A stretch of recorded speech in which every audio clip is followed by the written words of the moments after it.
Good evening, ladies and gentlemen. Welcome to the Infowars Nightly News. Tonight is Thursday, February 14th, 2013, V-Day. And I'm your host, Aaron Dykes. Now, tonight in the news, we have, of course, the aftermath of the Christopher Dorner episode. It ended in spectacular abandon for due process, spectacular incitement of divisions in our society, with many people cheering on the factions warring against the LAPD, while others cheering on the extrajudicial killing of Christopher Dorner. Of course, Breitbart and Drudge Report exposed how many of the CNN panel hosts cheered it and celebrated, said it was exciting like a Denzel Washington movie, and compared Dorner to Django Unchained going on a killing spree. Meanwhile, Melissa Melton wrote yesterday about the 3 wallets with ID cards that were reportedly recovered, all belonging to Christopher Dorner, which raised their own questions. One of them was allegedly found, of course, at the Big Bear cabin, apparently not scorched by the fires set by police and sheriffs there. Yet 2 other IDs were found in southern parts of California, one by a stadium in San Diego and another at the border crossing point. And so which wallet is the real one? Are any of them real? Do the media have any grasp on the facts? And do these raise further questions the way the passports allegedly recovered from the 9/11 hijackers do about the veracity of 9/11? And of course, you got the police wantonly firing upon innocent civilians, endangering their lives, recklessly pursuing this one man they couldn't catch for days, nearly a week. But of course, the biggest questions of all over Christopher Dorner are raised over the ludicrous claims that the cabin fire was not intentionally set. Paul Joseph Watson writes about the denial on behalf of the San Bernardino Sheriff's Office, specifically stating that it was not set on purpose, saying we didn't intentionally burn that cabin to get Mr. Dorner out.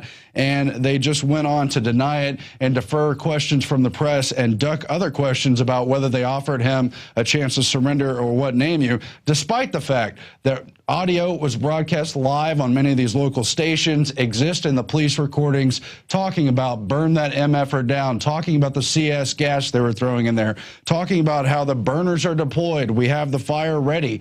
Now, we have clips summing up some of this audio and, of course, the ridiculous denial. Can we go to that? Do we have that ready, guys?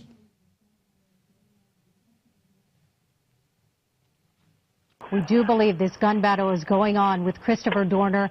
He is armed and extremely dangerous. How sure are they that this is Dorner? Well, we're not positive, and until we get this guy in custody, until he's in handcuffs and in a jail, we're not going to know for sure.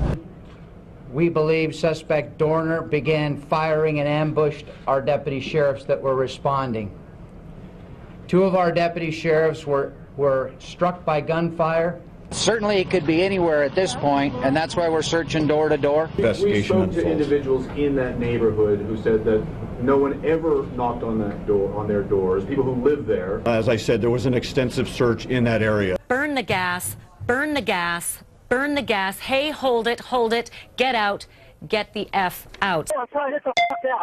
Is anyone founded if they think that this was an intentional burning alive of the suspect? I don't know, really how to respond to the recording.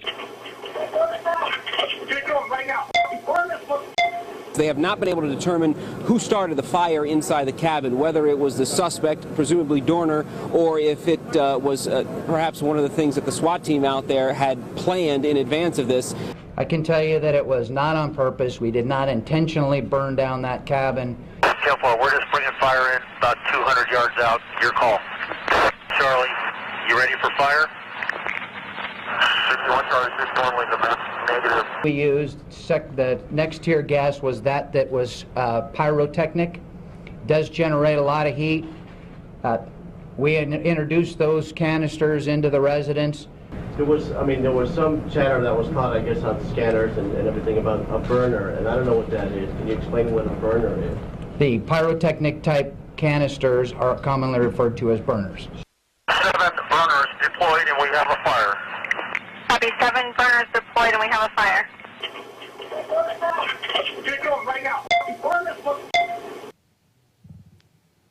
And And so there you have it, the government, aspects of the government, and again engaged in a Waco-style burning down of a suspect, demonizing him in the press, burning and killing him. We'll never know if he was really guilty of all these crimes because, of course, there won't be a real investigation. It's just this public trial. But then the denial, oh, that was semantics. Burner, that didn't mean fire. Saying burn it down, that didn't mean burn it down. Fire, that just means they were excited. Gas, that's some kind of antiquated 60s term. It's a gas, baby. That was just the way SWAT people talk on the scene. It doesn't mean they meant to start a fire, even though they started a fire and then it burned him down and allegedly killed him. Of course, you saw also in that clip the former FBI assistant director, Tom Fuentes. He was asked to explain why they were talking about burning it down if, in fact, they didn't mean to burn it down. He was at a loss to explain and said, well, there's a lot of questions to answer, and he wouldn't expect these professional SWAT people to talk that way, and then quickly shuffle on to how those conversations should have been on encrypted radio frequencies so the public couldn't hear them and raise questions about why things were burned down. Again, they burned him down on purpose because they do that over and over again, partially to sell you the message that the government's in charge and don't try to go against them. Of course, the things Dorner's accused of doing were horrible, and he was very much a villain despite the portrayals of him as a hero because he has a manifesto and because the LAPD are, in fact, corrupt. Well, if the police would stop protecting police who do bad things, individuals, and protecting them through their police unions and making sure they never see justice, the public wouldn't be turned against the police. They could celebrate the police who are law-abiding, upholding of public safety, and they could just simply punish the police who are doing the wrong things. But instead, they have to gang up and defend the bad police and make them all bad by association, and then the public gets angry at them and cheers on an anti-hero like Dorner. It's just insane. Let's not do that, folks. Let's just live by the law. Meanwhile, drones, Dorner and the NDA, Kurt Nemo sums up an article about how lobbyists for the drone industry from the Association for Unmanned Vehicles Systems International said things might have been a lot different if we had more drones in the sky, if the FAA wasn't being burdened by these, quote, privacy concerns, saying, basically decrying the fact they've been delayed for months by people worried about drones and the violation of the Fourth Amendment. No, let's throw that all out. Let's throw the baby out with the bathwater because there might be a few individual sickos in society, so we need to not have due process so we can hunt them down. And again, that comes on the heels of Paul Joseph Watson's article. New surveillance system tracks every moving object in an entire city. They've got a state-of-the-art spy system housed in a drone that can hover at 20,000 feet and claims to be able to record every moving object in an entire city. That's a DARPA project, increasingly like Skynet, as they prepare for a total surveillance occupation of America. And, of course, they find that a majority of Americans support drone strikes in a new poll that, of course, refers to overseas strikes in Yemen or Pakistan. But you can see where they're setting the stage for weaponized drones to be used here in America on top of surveillance drones. So, again, they're using the Dorner event to hype up for more surveillance, more drones, while Missouri is calling for all-out gun confiscation. A new bill, House Bill 545, introduced by Democrats Rory Ellinger and Jill Schupp, would ban the possession, the sale, the transfer, the manufacture of semi-automatic rifles and high-capacity magazines, and would make the holders of them in Missouri Class C felons. If this bill becomes law, it would give Missourians 90 days to either oust their illegitimate government who's infringing on the Second Amendment, or to get rid of those weapons or be prosecuted and jailed. It's very similar to the kind of legislation that was passed in New York State and introduced in California. These are the people like Governor Andrew Cuomo, who said the Second Amendment's a scourge on society. No, it's not an individual protection meant to hold back tyrannical government. That's a scourge on society. Disgusting stuff, but what do you expect from these people? An expert has told us that they will combat terrorism. Oh, I'm sorry, I got ahead of myself. With the guns, we have a special report. Dan Badandi is our Northeast correspondent. He interviewed Stuart Rhodes, attended a rally there in Rhode Island about how people there are rallying for their Second Amendment rights. Do we have that report ready? This is Dan Badandi reporting for the Infowars Nightly News. We are in Providence, Rhode Island, at another pro-Second Amendment rally, one of many across the nation. You know, the government is after our Second Amendment. You got Dianne Feinstein hell-bent on taking our arms away completely, and what they're doing is slowly incrementing, like limited magazines to 10 rounds, and what kind of ammo you could buy now, and all of a sudden assault weapons are going after. What are your thoughts on that? I think it's ridiculous. I think if they want us to give up our guns, they should do it first. They should stop putting drones in our skies. They should stop saying they have the ability to arrest us and put us in jail without trial or charge. They should stop listening to our phone calls without a warrant under the Patriot Act. And they should stop militarizing our police forces. And then if they did that, maybe I'd consider limiting guns, but I don't think so. The long line of Americans who have bled, died and bled, for liberty stretches all the way back to Lexington Green and all the way forward to right now in the sands of Iraq and Afghanistan and here in America. We let their sacrifice be in vain. Our children will curse our names for giving away their birthright of liberty. Desecrate the tombs of our fathers and our grandfathers, and we will also desecrate our own family honor for our children. In our Constitution, we have an amendment that recognizes that the government must always trust the people, and the people must never trust the government. And that, believe it or not, is the Second Amendment. It doesn't mention guns, it doesn't mention knives, it doesn't mention swords, it doesn't mention weapons at all. It just says keep and bear arms, and it's all about trust. And Alexander Solzhenitsyn, the famous Russian dissident, says that in the gulags, they look back and they realize their mistake. He said, how we burned in the camps later, wondering what things would have been like if we had realized we had nothing to lose. And instead of paling in terror for the knock of a door in the middle of the night, we had set up an ambush down in the hall, using picks, pokers, axes, whatever was at hand.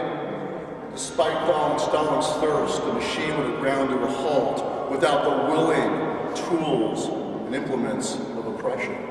Well, you have a duty and responsibility to honor the Constitution and defend it against all enemies, foreign and domestic, and that means you have a duty and responsibility to protect the Bill of Rights above and beyond. You know, as General Smedley Butler said, the famous Marine Corps general, the only thing we're fighting for is your homes and the Bill of Rights. And so now it's a Bill of Rights on the chopping block, and you have a duty to step up. Now, as you can see, folks, we've got tons of people out here that are supporting the Second Amendment, braving the Northeast that we have here, and the government's about to call a state of emergency, so we got people here out supporting the Second Amendment. And thank you for watching. This is Dan Badandi for the Infowars Nightly News. And thank you, Dan Badandi, for that report. So why are people talking about the Second Amendment? Well, we've talked about it so much in the past month and a half, 2 months, 3 months, you name it. But again, if you haven't seen the piece I did a few weeks ago, the founders intended us to have personal arms again and again and again. They have quotes showing us that in addition to the Second Amendment. But what is even that all about? Are we just arbitrarily holding ourselves to the words of some men from a couple hundred years ago? No, these are people who read history, who knew history, who are on the backs of the Enlightenment, who are playing off of why are there so many despotic princes and kings and priests and other arbitrary rulers ruling over our lives? Why does this keep happening? What can we do to limit the power of despots, to discourage tyrants, to discourage kings from running amok? What can we do to empower our own lives? That's what the Bill of Rights comes out of. That's why you see people in this video, Stuart Rhodes of Oath Keepers and others among them, talking about history, talking about the lessons we learned,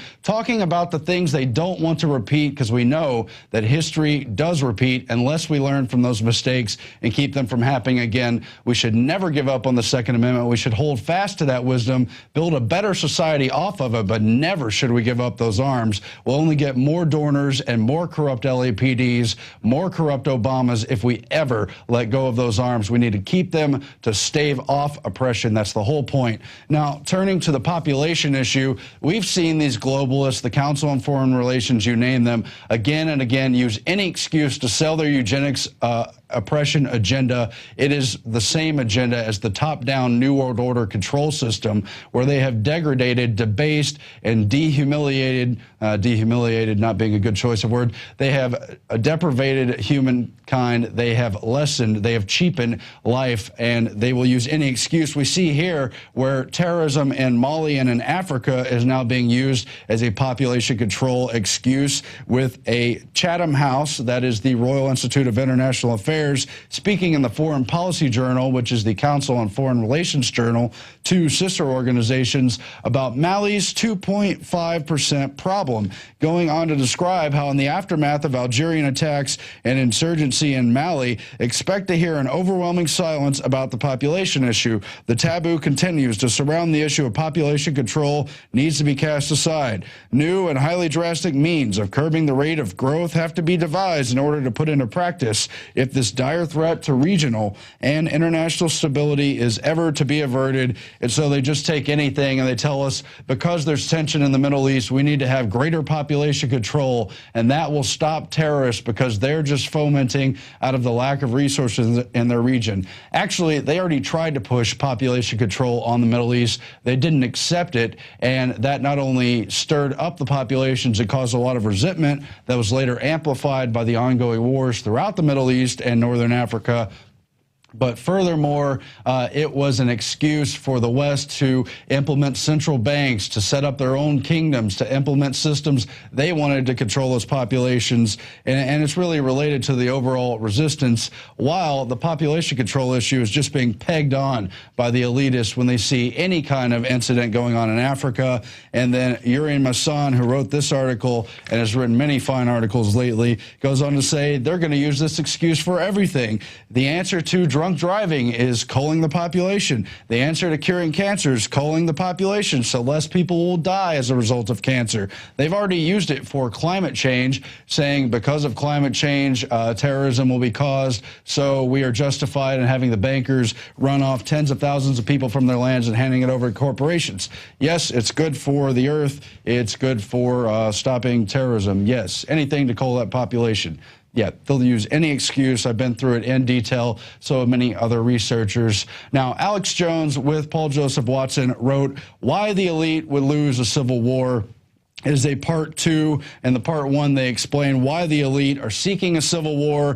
Basically, it's a tactic of division. It's a tactic of weakening confidence in the American system, scaring away investors, and, of course, setting up the New World Order system, the bankers themselves, as the saviors to basically seize upon civil unrest, broken down economy and everything else, because they're the ones who institute order out of chaos, of course, and outlining how really the system is showing us in so many ways through their amassing of bullets, through the continuity of government plan, through their Homeland Security occupation plan, how they want a war with Americans and how they're preparing for it and really trying to incite it over the course of the next 5 to 10 years. We don't really know if that is the timeline, but of course they factor in comments like those of Al Sharpton recently, who said, Americans, don't try to give me that nonsense about the Second Amendment. Your guns wouldn't do anything to stop drones. You're occupied by the American government already, so just give in and also shut up about that Second Amendment because you're ruled by drones.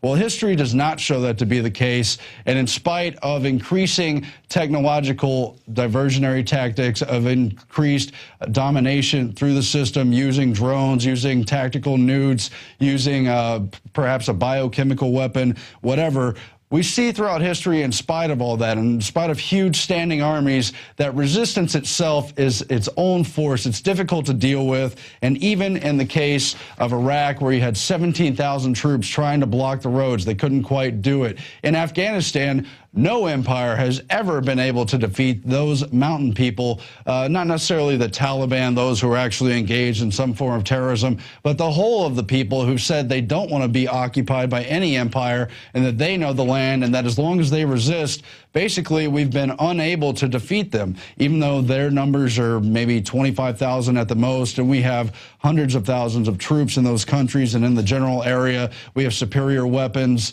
Doesn't really matter as long as there's a true spirit of resistance there. So the question is if something like that comes to our country, do we still have the spirit of resistance? Because resistance is victory. If they ever did start a civil war, even if you wrote off 90% of the population to being complacent with that system, to going along with it, if 5% of the population, if 10% resisted, that not only literally outnumbers any army forces controlled by the government now, but it's also a people who cannot be conquered through spirit, because you can always find a way to resist. Even if you are disarmed, there's ways to destabilize the enemy. And once you have victories, if they're moral victories, those amplify, those resonate with the people, and the sympathy starts to turn back towards the rightful people, if right is on your side.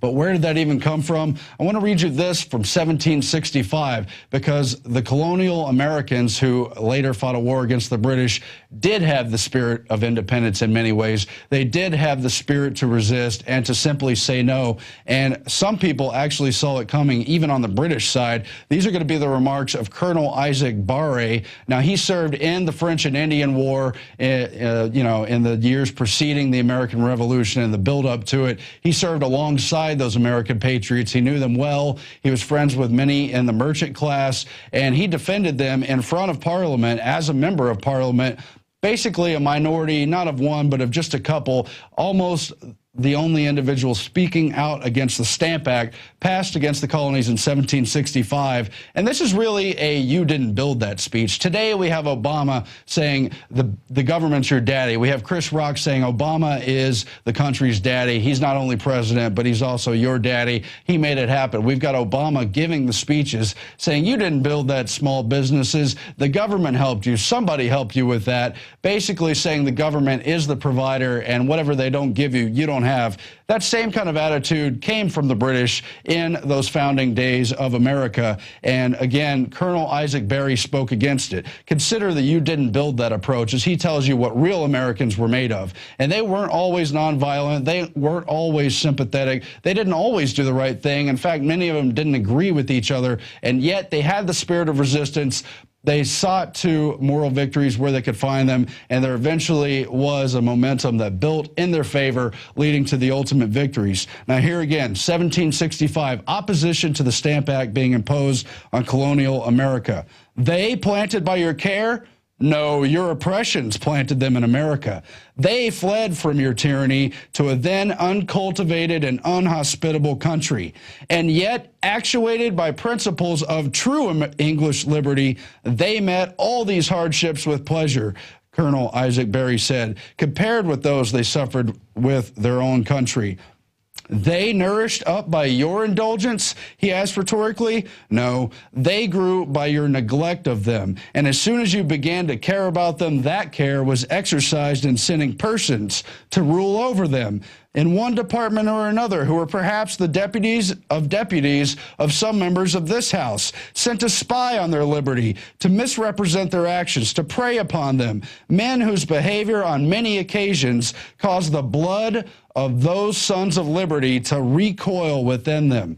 Then Barre goes on, they, protected by your arms, they have nobly taken up arms in your defense. He's again referring to the French and Indian War, and goes on to explain all the bought and paid for in blood victories of those colonial Americans, and goes on to say, believe me, remember this day I told you so, 1765, that the same spirit of freedom which actuated that people at first will accompany them still. The people, I believe, are as truly loyal as any subjects to the king, but a people who are jealous of their liberties and who will vindicate them if ever they should be violated. But the subject is too delicate, and I will say no more. He predicted so much of what would happen in the American Revolution at the time of the Stamp Act, opposing the Stamp Act, telling the king, telling the parliament, no, these are sons of liberty. These people have the spirit of freedom in them, and your oppression is only going to backfire. It's going to cause resentment in them, and it's going to give them moral victories. What did colonial America do? They said no to the Stamp Act. They intimidated the tax collectors who were meant to impose that act. They burned them in effigy. They sent mobs basically to say, if you collect those taxes, it's your last day in this colony. that first started in Massachusetts. It spread very quickly to Virginia, then to at least 9 of the other colonies, and the Stamp Act was repealed in Britain. They didn't know why, but they eventually caved in because they could see it wasn't going to do them any good, and people like Colonel Barry were right. That spirit of resistance was going to weaken the British position in colonial America. They interviewed Ben Franklin, who was already representing the colony of Pennsylvania, but who had also begun to represent several other colonies because he was such a widespread diplomat. Franklin, by the way, supported imposing the Stamp Act at first till he saw how much the Americans were against it. And they interviewed him, the British government did, overseas after the failure of the Stamp Act, and they asked, were the Americans loyal to the king and to the British system prior to the Stamp Act? Yes, they were, he said, but now they're not. They've turned against the king, and now they're agitated, they're upset. And they went on to ask Benjamin Franklin, if we just lessen the duties of the tax, if we just back off a little, will they comply? Will they submit? No, Benjamin Franklin said, those American colonists will never submit. And that's really the spirit of freedom. As long as some people retain that spirit of freedom, they'll never be beaten by any oppression, maybe temporarily, but in the long run, never beaten by any oppression, no matter how strong the force, as long as people keep that spirit of alive. And of course, we don't want to see a civil war. We want to say no to all that. We don't want violence. We want to tell the system ahead of time that it's going to be a failure for them. Because of the spirit of victory. Let's move now to a much lighter subject. Alex and crew visited a Buc-ee's gas station, really some of the biggest gas stations in the entire country. Why? Because they agree to clean their bathrooms, and now they're expanding into a complete empire. Let's go to that piece now, kind of humorous. All right, we're back from confronting Piers Morgan and taking over his transmission. And Aaron Dykes was telling me this was started by one of Ron Paul's friends in Texas, down by Houston. It's now taking over the whole country. You see them all over the place when I'm on road trips. Buc-ee's all worship the buck-toothed creature. And the reason they say these are taking over all of the truck stops and gas stations is they will clean the bathrooms. I mean, this place is huge. I don't think, Rob, when I pulled up, that gave it justice.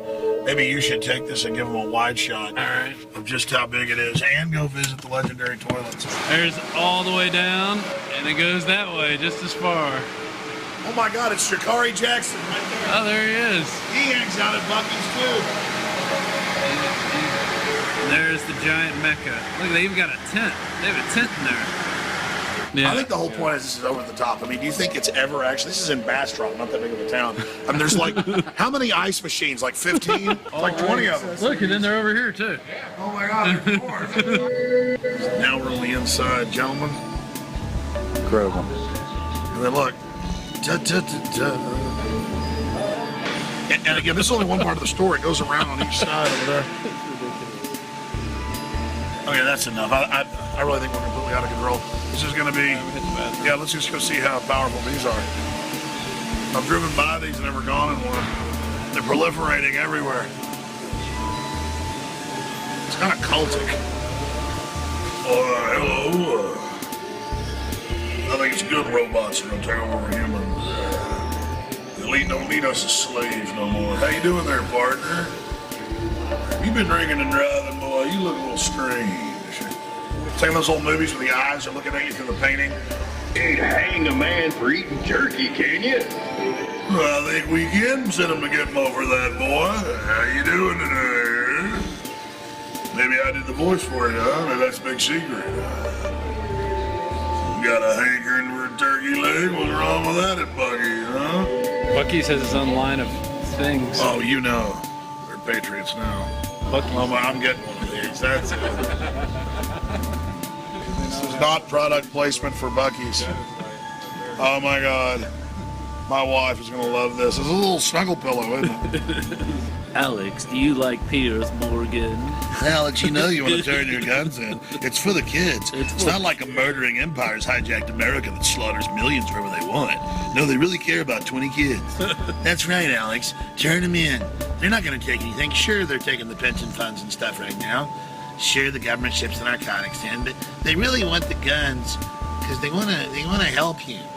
They want to take care of your country. Come on, you like the kids. I'm Buc-ee. Notice I'm wearing a red cap. Yeah, Stalin was nice. And Mao's right. Only the government needs the guns. And I like Piers Morgan. Have you heard Bucky do his British accent? Hello, I'm Piers Morgan, and I'm an elitist snob, and I have bodyguards, but you won't be having any firearms. Alex Jones signing And of off course, for the rest of that piece is up at YouTube, but just having some fun on the way back from that Piers Morgan event. Got to have some fun along the way, too, even with Alex and crew. We'll turn now to the daily quote. It comes from George H.W. Bush during also former President Gerald Ford's funeral, who was an admitted FBI plant inside the Warren Commission. But George H.W. Bush told the people during that funeral, during the eulogy, the conspiracy theorists can say what they will, but the Warren Commission report will always have the final, definitive say on this tragic matter. Why? Because Jerry Ford put his name on it, and Jerry Ford's word was always good. Ladies and gentlemen, never doubt the word of Gerald Ford. We'll be back again tomorrow. Have a good evening. Have a good V-Day. Thanks for watching. Spread the word. Subscribe at prisonplanet.tv. Spread the word through planetinfowars.com, and never stop fighting that info war. It's not too late to turn things back around to the spirit of America of 1776, of 1765. Good night, ladies and gentlemen.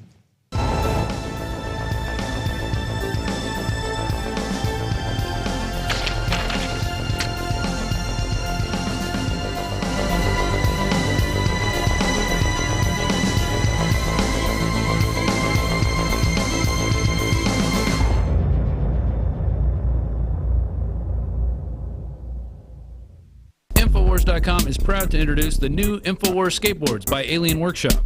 Skaters have always been against the grain socially. Now wake up your friends politically. Just go to InfowarsStore.com. We have divide and conquer our brainwashing. Then take your deck to your local skate shop, pick out your own trucks, your own wheels, and then hit the streets and wake some people up. Here is legendary skateboarder Jake Nunn. This one has a lot more concave than I have on my board, and I like concave. It makes it easier to turn and feel the board. It's pretty cool. I mean, it's almost the same shape as mine. It's not really a sport, and it's not really art.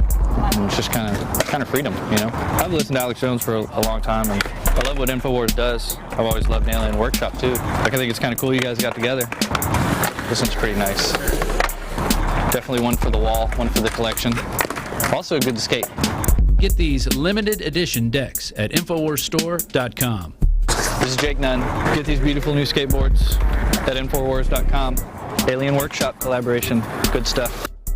ProPure is introducing Pro One. All of your filtration in one system, portable, on the go.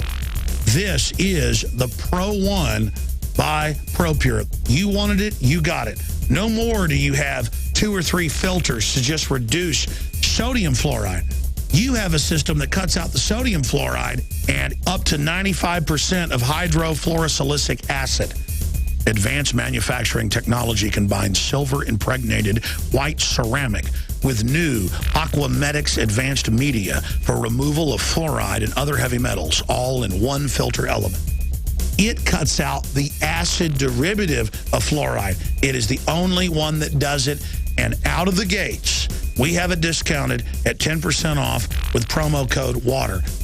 This is the only system that in one unit helps reduce or remove pesticides, herbicides, chloramines, ammonia, and chlorine, hydrofluorosilicic acid, the most common form of fluoride not covered by other fluoride filter brands, and sodium hexafluorosilicate. This is a revolution against the tyrants. They love putting the toxic acid base of fluoride into your water. They love the fact that it's an adjuvant supercharging the trace Prozac in the water and the hormones and the other chemicals. By cutting out fluoride, you cut out the turbocharger in all the poison being artificially introduced into your body. This is what I use. It's a win-win. You get a high-quality product at the lowest price. You support the InfoWar. Get your ProPure with the new Pro One filter today at InfoWarsStore.com or by calling 888-253-3139.